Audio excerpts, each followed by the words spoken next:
नमस्कार। क्या शिवराज सरकार पूरे कर पाएगी 5 साल? क्या होंगे कांग्रेस के हाल? बीजेपी में सिंधिया दिखा पाएंगे अपना कमाल? 24 सीटों पर होने वाले उपचुनाव बताएंगे तासीर, बगावत से सियासत की तकदीर। चुनाव की तारीखों का नहीं हुआ है ऐलान, लेकिन सियासत में शुरू हो चुका है घमासान। किसने कहां कितना दम दिखाया है, किसकी वजह से कौन बगावत के मूड में आया है, कहां है घमासान, कहां है दावेदारी, जनता का दिल जीतने की किसकी कितनी है तैयारी। हर दिन दिखाएंगे इन सीटों का सियासी सीन। हाथ बांध कर बैठिए बस, देखते रहिए 24 की चकल्लस।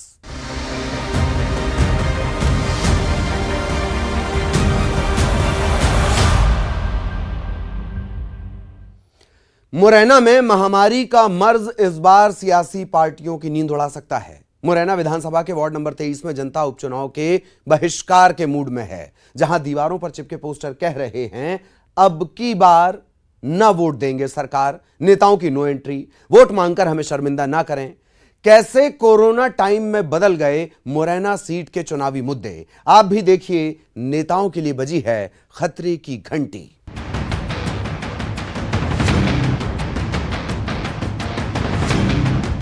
मुरैना का वार्ड नंबर 23 वो इलाका है जहां उपचुनाव में कोरोना वायरस असर दिखाएगा। लॉकडाउन के 2 महीने ने मुरैना के इस हिस्से के मुद्दे ही बदल दिए।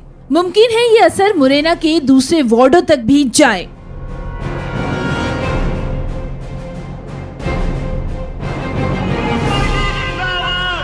पंद्रह महीने पहले ऐसे ही हाथ जोड़कर नेताओं ने मुरैना की इन गलियों में वोट मांगे थे। नेता वोटर्स के गले लगे थे। कांग्रेस के रघुराज कंसाना को मुरैना विधानसभा सीट के वोटर्स ने सिराखों पर बिठाया था। बीजेपी के रुस्तम सिंह को मात मिली थी, लेकिन 15 महीने बाद जैसे एमपी में सियासी समीकरण बदल गया, अब जनता का मूड भी बदला बदला नजर आ रहा है। उपचुनाव है, लेकिन मुरैना के वार्ड नंबर 23 में वोटर्स चुनाव के नहीं बल्कि बगावत के मूड में नजर आ रहे हैं। ये विरोध नेताओं के लिए मुसीबत खड़ा कर सकता है, जिसकी तस्दीक मुरैना के वार्ड नंबर 23 में हो रही है, जहां दीवारों पर चस्पा ये पोस्टर कह रहे हैं अब की बार ना वोट देंगी सरकार। कोई नेता नहीं आया है और किसी प्रकार की हमको राहत सामग्री नहीं दी गई है। सिर्फ एक दिन जहाँ राहत सामग्री बांटी गई है, उसके बाद हमारी कोई क्वेश्चन तक नहीं आया है। तो अभी क्या निर्णय लिया सब लोगों ने? यह है कि हम इसका बहिष्कार करते हैं और हम अगर यही स्थिति रही तो हम लोग गली के लोग सब मिलके और धरना पे बैठेंगे। तीनों गलियों के लोगों ने, जब कोई किसी की सुनेगा नहीं तो मजबूरन आदमी क्या करेगा। भाई तीनों गलियों में कोई सब्जी वाला नहीं आया, ठेले वाला, कोई दूध वाला नहीं आया, कोई सामान राशन वाला नहीं आया। अब एक दिन कहने के बाद में 5 किलो आटा देगा एक परिवार को, क्या 21 दिन चल जाएगा 5 किलो आटा? क्या एक साबुन की पट्टी से 20 लोग नहा लेंगे? जहां ऐसे ही हाथ जोड़कर नेताओं से विनती की गई है, वोट मांगकर हमें शर्मिंदा न करें। मुरैना विधानसभा सीट पर उपचुनाव होना है, लेकिन उपचुनाव से पहले यहां वार्ड नंबर 23 में ऐसे ही चुनाव के बहिष्कार के पोस्टर कह रहे हैं इस बार नेताओं की नो एंट्री। हमारी कोई सुनेगा नहीं। हम लोग एक समय पे आके सबको सपोर्ट करते हैं, जिस पार्टी को जैसे मतदान करते हैं और वो कोई हमारी नहीं सुनेगा तो उससे हमारे कोई मतलब ही नहीं। आगे के भविष्य में कहीं किसी को वोट पूरी उसमें डालना ही नहीं है। हमको नहीं डालना, प्लस हमसे तीनों गलियों को नहीं डालना, प्लस हमसे जुड़े हुए लोगों को भी मना करना है कि किसी पार्टी से आगे कोई मतलब नहीं रखना। अब सवाल है कि आखिर कैसे मुरैना का ये व्यापारिक केंद्र इस उपचुनाव में जंग का अखाड़ा बन रहा है। कौन से नफा नुकसान के सौदे ने जनता के दिल में नाराजगी पैदा की? क्यों बहिष्कार की बयार बह रही है? मुरैना के इस वार्ड में तो कोरोना भी इस उपचुनाव में चुनावी रंग ले चुका है। इस इलाके में कोरोना महामारी में हर पार्टी के नेताओं की बेरुखी इलाके की जनता को रास नहीं आ रही। न तो सांसद, न विधायक, न दूसरी पार्टियों के नेताओं ने लोगों का हालचाल पूछा। ऊपर से राहत सामग्री के नाम पर भी इस वार्ड के लोग खुद को ठगा सा महसूस कर रहे हैं। हमारे गली में कोई पेशेंट नहीं है। पेशेंट जो हमारे तेली पहाड़ी में है वो भी पेशेंट हमारा अब नेगेटिव नहीं है, पॉजिटिव नहीं है, अब नेगेटिव आ गया है। उसके बाद भी हमारी इस गली को सील करा गया है। सब आदमी अपने राशन पानी के लिए, बिजनेस के लिए अपने परेशान है। उसके बाद भी हमारी जो सामने वाली दुकान है और जो इधर दुकान है, सब जगह अगर कोई अब पेशेंट अगर पॉजिटिव होता तो इधर उधर तो जाता, तो पूरे जाता वार्ड को सील करते। हमारी गली को क्यों सील किया है? ना तो इसमें कोई 14 दिन से पेशेंट है, ना कोई ऐसी गतिविधि है। एक तो परेशानी का आलम, ऊपर से प्रशासन पर बदइंतजामी और मनमानी के आरोप भी लग रहे हैं। आरोप ये कि लॉकडाउन में छूट मिली लेकिन यहाँ के व्यापारियों को कारोबार की इजाजत नहीं मिली। वजह है कि ये पूरा इलाका प्रशासन ने सील किया है। दरअसल यहाँ आसपास के इलाके में एक कोरोना पॉजिटिव मरीज मिला था, जिसके बाद पूरे इलाके को सील किया गया। लेकिन व्यापारियों का आरोप है कि मरीज के ठीक होने के बाद भी इलाके को खोला नहीं गया और इस इलाके से तो उस कोरोना पॉजिटिव मरीज का कोई लेना देना नहीं था। फिर क्यों इस व्यापारिक केंद्र को सील करके प्रशासन ने व्यापार की कमर तोड़ दी? हमारे मोहल्ले के साथ सौतेला व्यवहार किया जा रहा है, जबकि बगल में सकरवारी गली में पेशेंट है और सदर बाजार का कोई सील नहीं किया है। और इधर तेलीपाड़े में पेशेंट है, इधर सील किया, उसको भी सही हुए 8 दिन हो चुके हैं।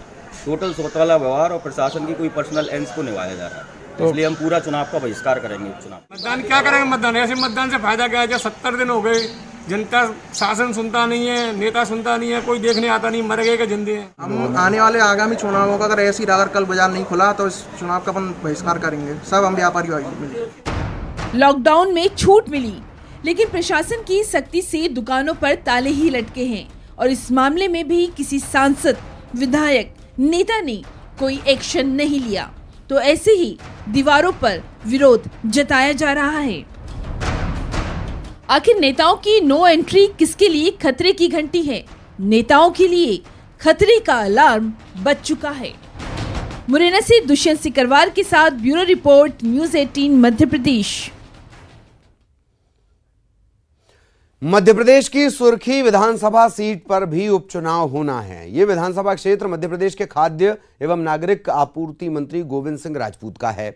उपचुनाव के पहले मंत्री गोविंद सिंह राजपूत के विधानसभा क्षेत्र तोड़ा तरफदार गांव के ग्रामीणों ने सड़क की मांग की। अगर सड़क नहीं बनती तो उपचुनाव का वो बहिष्कार करेंगे।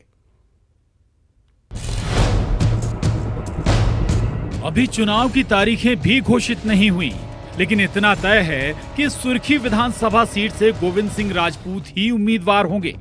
लिहाजा विधायक चुने जाने से पहले मंत्री बने गोविंद सिंह राजपूत भले अब तक इत्मीनान में हों और चुनावी मोड में ना आए हों, लेकिन उनके इलाके के मतदाता ने समय से तेवर दिखा दिए हैं। चुनाव में जब उम्मीदवार वोट मांगने आएंगे तब आएंगे। फिलहाल इलाके की जनता कह रही है कि सड़क नहीं तो वोट नहीं। हमें जिला सीओ जी ने आश्वासन दिया कि आप मीडिया को लगा जाइए। हाँ। और जो ब्लॉक सीओ हैं, हाँ। उनने बोला कि आपने क्या कभी निरीक्षण नहीं किया? हाँ। तो वो बोले कि हम गए। हाँ। और हमने आश्वासन दिया था कि हो जाएगा आपका काम। हाँ। और जब जिला सीओ ने पूछा, हाँ। तो वो बोले कि फाइल भोपाल है, अभी तक फाइल नहीं आई। अच्छा। और 6 साल से हम लोग हर मंत्री, विधायक और जिलाध्यक्ष सबके पास गए। हाँ। अशोक बमोरा जी ने हमें आश्वासन दिया। हाँ। कि 14 लाख का आपका फाइनेंस हो गया। हाँ। और आपका काम लगेगा। हाँ। अभी तक नहीं हुआ। आज के उनको 4 साल हुई, यहाँ तक आए नहीं। हाँ। और मंत्री जी हमारे खास हैं तोड़ा की। हाँ। बहुत प्रेम करते हैं तोड़ा से। ये सुर्खी विधानसभा का गांव तोड़ा तरफदार 15 महीने नहीं 5 साल से एक सवाल पर खड़ा है। सवाल ये कि गांव से खेतों की तरफ जाने वाली ये सड़क कब बनेगी? बीजेपी की सत्ता गई, कांग्रेस की आई, लेकिन तोड़ा की उम्मीदें हर बार टूटती रहीं। सिर्फ भरोसे पर टिका रहा ये गांव कि कभी तो सुनवाई होगी और गांव से खेत की तरफ जाने वाली ये सड़क बन जाएगी। इस बार 2018 के विधानसभा चुनाव में गांव ने कांग्रेस को वोट इसी उम्मीद में दिया था कि बीजेपी नहीं कर पाई तो कांग्रेस ही सड़क बनवाएगी। सड़क तो नहीं बनी, लेकिन 1.5 साल में विधायक ही बदल गए। हम लोग चंदा करके पिछली बार बनाया था, अब कि हम 3 एकड़ का वो 3 उसका बना लेंगे, 3 किलोमीटर का। मगर हमारे यहाँ कैंडिडेट नहीं आएगा। हमारे प्रत्याशी को आप अंदर ही नहीं आने देंगे गाँव में? कोई भी पार्टी का, हमने सब पार्टी से, पारुल साहुल जी से, गोविंद सिंह जी से, अशोक बमोरा जी से, भूपेंद्र सिंह से, प्राय हमारे शुरू की जैसे सब नेता से कहा। गांव के इन लोगों ने अल्टीमेटम दे दिया है कि भले अब चंदे से सड़क बनवा लें, लेकिन चुनाव प्रचार के लिए आने वाले नेता को गांव में नहीं आने देंगे। इस बार कैसा रहेगा, क्या रहेगा चुनाव में? चुनाव में अगर हमारी रास्ता नहीं बनती 10 दिन के अंदर, तो हमारे यहाँ कोई भी पार्टी का, चाहे वो कांग्रेस का हो चाहे बीजेपी का, कोई भी नेता नहीं आएगा। अच्छा। हाँ, ये हम पूरे गांव का एक मत है। अच्छा अच्छा। चुनाव का बहिष्कार करेंगे क्या? बहिष्कार नहीं, नेता आएगा ही नहीं। अच्छा। नेता ही को लगेगा और कोई प्रचार प्रसार नहीं, किसी से मतलब नहीं। ये सड़क सिर्फ रास्ता नहीं है, इस सड़क की वजह से इनकी खेती बाड़ी और फसल पर असर पड़ता है।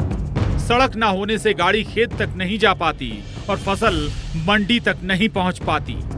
8-10 दिन में ये रोड चाहते हैं। और अच्छा। हाँ, न तो हमारे यहाँ की 2000 एकड़ जमीन की बोनी नहीं होगी। क्या चाहते हैं आप? हमारी रोड डरे। अच्छा, यदि रोड ना डली तो माने हमको हम वोट नहीं दें। चुनाव का बहिष्कार करेंगे, माने आपका मत ये है? तो इस बार उपचुनाव में जीत हार आसान नहीं होगी। अगर आस्था में उम्मीदवार पाला बदल सकते हैं तो मतदाता भी कम नहीं। समय रहते आईना दिखाना भी बखूबी जानते हैं ये मतदाता। सागर में रचित दुबे के साथ bureau report, news 18, Madhya Pradesh, Chhattisgarh. सफाई वाले बाबा के नाम से मशहूर पूर्व मंत्री प्रद्युम्न सिंह तोमर, जो पहले हाथ का साथ दे रहे थे, लेकिन बीजेपी में शामिल होते ही वो भगवा रंग में रंग गए। जाहिर सी बात है, सुर भी बदल ही गए। अब कह रहे हैं कांग्रेस का होगा सफाया। तत्कालीन कमलनाथ सरकार में ग्वालियर के विकास में हुई अनदेखी का दर्द भी बयां कर रहे हैं। आखिर सियासी मैदान में क्या होगी इनकी चुनावी रणनीति, आप भी सुनिए प्रद्युम्न सिंह तोमर के दिल की बात। मध्य प्रदेश में 24 सीटों पर उपचुनाव होने वाले हैं। इनमें सबसे ज़्यादा 16 सीटें ग्वालियर चंबल अंचल की है। अंचल में 15 मंत्री और विधायक सिंधिया के समर्थक हैं, जो इस उपचुनाव में एक बार फिर से जनता के बीच जाएंगे। हमारे साथ प्रद्युम्न तोमर जी है, जो ग्वालियर सीट से विधायक रहे हैं। प्रद्युम्न जी, किस तरह की उम्मीदें आप लेकर जाएंगे और क्या जनता से आपको उम्मीदें हैं? अब देखिए, मैं आपको सुशील जी कहना चाहता हूं कि ये वक्त चुनाव का नहीं है। ये वक्त कोरोना वायरस महामारी जो फैली हुई है पूरे विश्व में, उसके कारण हमारा देश, हमारा शहर में जो तकलीफ़ है, उस तकलीफ़ के समय में जिन लोगों ने मुझे इस लायक बनाया है, उनके साथ खड़े रहने का कर्तव्य मेरा है। वो पहले मुझे करना है। चुनाव के मुद्दे पर जब चुनाव आएगा तो मैं अपनी बात कहूँगा। अब आप ये बताइए कि जनता की कौन सी ऐसी उम्मीद है कि जो आप पूरी नहीं कर पाए कांग्रेस में रहते हुए, और क्या वजह थी कि जो ये सब छोड़ना पड़ा आपको? देखिए, कांग्रेस हमने छोड़ी नहीं है। कांग्रेस में तो हमें धक्का देके निकाला गया है। कांग्रेस के लाखों कार्यकर्ताओं को रौंदा गया है। एक कांग्रेस को एक रैकेट चला रहा था। अगर जब भी हम कहते थे कि ग्वालियर के जेएच हॉस्पिटल में भी बाईपास सर्जरी के लिए पैसा चाहिए 2 करोड़ रुपए, तो कहते थे बजट नहीं है, पैसा नहीं है। मैं विरोधी नहीं हूँ छिंदवाड़ा का, पर 500 करोड़ रुपए छिंदवाड़ा को दूसरे दिन कैबिनेट में तत्काल मिलते हैं। हम कहते हैं कि जेएच हॉस्पिटल अधूरा है, उसके लिए बजट में कुछ पैसे का प्रावधान करा दो, पैसा नहीं है बजट में। हम कहते थे कि चंबल एक्सप्रेस वे बन जाए, जिससे चंबल संभाग के नौजवानों को रोजगार मिलेगा, बोले बजट नहीं है हमें। 1200 करोड़ रुपया का विश्वविद्यालय खुलेगा जाके छिंदवाड़ा में। हमने कहा कि ग्वालियर का नौजवान जो पढ़ा लिखा है वो पलायन ना करे दूसरी जगह, ग्वालियर में भी कुछ उद्योग स्थापित होने चाहिए। ना बाबा ना। तो भैया, जिन लोगों ने हमें चुना था, जिनके वजह से हम चुन के गए थे, तो हमारा कर्तव्य पहले किसके साथ है? उनके साथ। उनके साथ न्याय ना हो, उनके साथ गद्दारी ना हो, वो इस सेवक ने नहीं किया। 15 महीने रहा तो कैबिनेट में खड़ा होकर के भी इसका विरोध किया है। और जिस दिन कांग्रेस छोड़ी, चिल्ला करके छोड़ी। इसलिए छोड़ रहा हूं कि इनके सम्मान के लिए। मेरा कोई मान सम्मान नहीं है। माननीय श्रीमंत ज्योतिरादित्य सिंधिया जी जब ये कहते हैं कि ये जायज़ काम है, इनको करो, ग्वालियर को भी मेट्रो सिटी में शामिल करो, ग्वालियर का हक दो, ग्वालियर चंबल संभाग मध्य प्रदेश के और हिस्से को भी हक दो, शिक्षकों का संविलियन हो। जब ये मांग कहते हैं तो सड़कों पर उतर जाओ। उतर गए, सड़कों पर उतरने की बात करते हैं तो। पर कांग्रेस के किसी भी वरिष्ठ नेता, अगर पिताजी नाराज होते हैं तो माँ बेटे को मना लेती है, माँ नाराज होती है तो पिता मना लेता है। पर कांग्रेस में कोई भी निकल के नहीं आया कि श्रीमान ज्योतिरादित्य सिंधिया जी सबूरी करो, तुम्हारी बातों का हम ध्यान करें। कांग्रेस की सरकार बनाने में वो भी एक चेहरा थे। अच्छा, अब वापस चुनाव होगा, आपको जाना है, कांग्रेस लगातार आपको घेर रही है कि आप लोग 35-35, 40-40 करोड़ में बिके हैं, तो किस तरह से इन आरोपों से बचेंगे और जनता के सामने जो सवाल रहेंगे तो किस तरह से संतुष्ट करेंगे जनता? मैं ये कहना चाहता हूँ कि इनका नैतिक दायित्व है। जरा 35 करोड़ में बिके हैं, 40 करोड़ में बिके हैं, तो इनके पास कुछ आधार भी होगा ना। क्या देर लगा रहे हैं? मेरे पास अगर आधार होता तो मैं कह देता कि ये 35 करोड़ में बिके हैं, किसका ये आधार है। और मैं ये कह सकता हूँ दावे के साथ, इन्होंने मध्य प्रदेश की जनता का जमीर बेचा है। इन्होंने पैसे के लिए रेत खदानों पर जो डंपर 10,000 का मिलता, उस डंपर को 50,000 करने का काम किया है। उसका विरोध प्रद्युम्न सिंह करता है तो मेरी बात नहीं सुनी जाती। तो जमीर इनने बेचा है। मध्य प्रदेश को शराबों का अड्डा बनाने का काम किया जाता है, उसका विरोध प्रद्युम्न सिंह ने किया है। तो बिका मैं हूं कि ये बिके हैं, ये आपको तय करना है। अब आप भाजपा के बैनर तले चुनाव लड़ेंगे, भाजपा के पवैया आपके खिलाफ लड़ते रहे, 3 बार आप लोगों में मुकाबला हुआ, सिंधिया के खिलाफत पवैया करते रहे। अब जनता के बीच आप जाएंगे तो बीजेपी के लोगों का, कार्यकर्ताओं का कितना आपको समर्थन मिलेगा या भीतरघात का डर रहेगा? पवैया को भोपाल बुलाया गया है, आप भी लगातार संपर्क कर रहे हैं बड़े नेताओं से।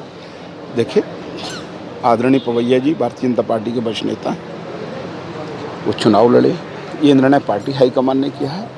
मेरा कर्तव्य है और उनका मार्गदर्शन मुझे मिलेगा। किन चीज़ों को लेकर आप जनता के बीच में जाएंगे, किन वादों को लेकर? मैं तो सिर्फ इतना कहना चाहता हूं कि अगर जनता के बीच मैंने गेहूं बोए हैं तो मुझे विश्वास है कि गेहूं कटेगा, अगर मैंने कांटे बोए होंगे तो कांटे कटेंगे। अब जनता तय करेगी कि आखिरकार ग्वालियर सीट पर किसके सिर सेहरा बंधेगा। सुशील कौशिक, न्यूज़ 18 ग्वालियर।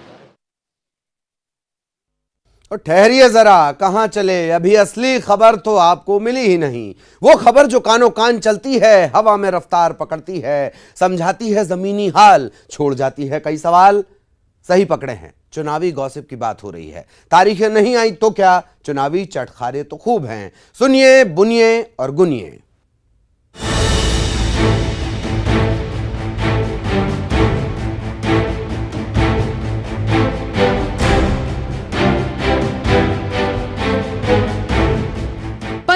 पहले मुरैना की 5 विधानसभा सीटों पर जैसे वोटर ने न कांग्रेस को जिताया न बीजेपी को हराया। मुद्दा केवल एक था, सवर्ण आंदोलन। वोट केवल एक बयान पर पड़े, माई का लाल। माई के लाल के बयान से गुस्साए सवर्ण समाज ने उम्मीदवार भी नहीं देखा, सिर्फ एक नारे के खिलाफ एक मुश्त वोट दे दिए। लेकिन 15 महीने बाद वो माहौल बदल चुका है। 2018 के चुनाव में सवर्ण समाज को साध कर खड़ी हुई सपाक्स भी अपनी जमीन और आसमान देख चुकी। लेकिन क्या उपचुनाव में ये मुद्दा अब असर दिखा पाएगा? कांग्रेस ने तो सोशल मीडिया पर माई के लाल का माहौल बनाना शुरू भी कर दिया है, ताकि 15 महीने पहले की याद दिलाई जा सके। मुरैना विधानसभा सीट पर दिलचस्प हो सकता है चुनावी दंगल। वजह यह है कि कांग्रेस से चुनाव जीते रघुराज कंसाना अब बीजेपी में हैं और माना यह जा रहा है कि उनका टिकट भी लगभग पक्का है। अगर रघुराज कंसाना को बनाया जाता है उम्मीदवार तो क्या पार्टी रुस्तम सिंह को मना पाएगी? रुस्तम सिंह नाराज हुए तो मुरैना की 5 सीटों में बीजेपी के सामने बड़ी मुश्किल ये भी होगी कि चुनाव प्रचार में चेहरा किसे बनाया जाए। नरेंद्र सिंह तोमर का इस इलाके में प्रभाव है और वो 2 से 3 सीटों पर असर डाल सकते हैं। लेकिन सिंधिया के रहते क्या बीजेपी तोमर को आगे बढ़ाएगी?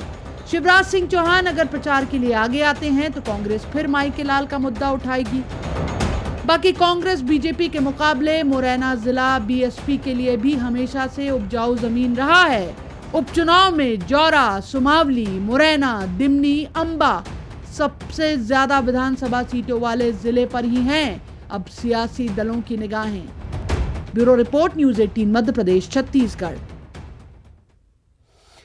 मुरैना में मुद्दों पर भारी पड़ी महामारी, सफाई बाबा कर रहे हाथ की सफाई की तैयारी, सत्ता से दूर न कर दे ये अधूरी सड़क, कोरोना काल में रह जाएगी कुर्सी की हसरत। चुनाव का मौसम है, देखते जाइए बस, हम लाते रहेंगे आपके लिए 24 की चकल्लस। नमस्कार।